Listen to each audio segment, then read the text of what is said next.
بيشتكوا ان العربيه بتاكل بنزين كتير جدا وادائها مش احسن حاجه، يجي يدور بتدور من المره الثالثه. ده معناه ان العربيه بتاخر دوار، بيرفعوا حراره العربيه ويفتح لها الليميت سبيد ل 240.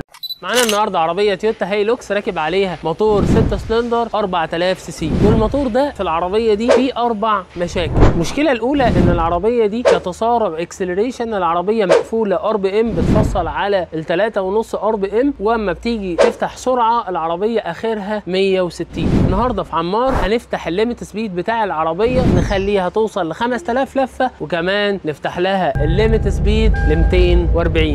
المشكله الثانيه هي علبه البيئه وحساسات الشكمان، مؤثرين على اداء العربيه وبيرفعوا حراره العربيه، ودايما علبه البيئه سخنه جدا، فطبعا هنكشف عليها بالاندسكوب ويتم تنظيفها ويتعمل ابديت سوفت وير لحسين الشكمان رقم 2 اللي دايما ازمه لملاك التويوتا ال1 جي ار. يلا بينا على المشكله الثالثه. المشكله رقم 3 عندنا ان دايما ملاك ال1 جي ار بيشتكوا ان العربيه بتاكل بنزين كتير جدا وادائها مش احسن حاجه. طبعا هنعمل صيانه للرصاصات وهنراجع على حساس الارماس وهنطمن على بلوف الفي في تي وننظف بوابه ودايره الانتيك، والعربيه هترجع فابريكا.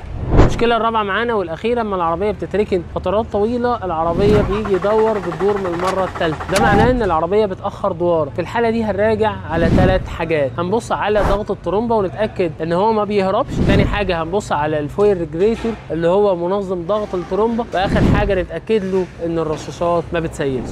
كده عالجنا كل مشاكل العربيه والعربيه رجعت فابريكا.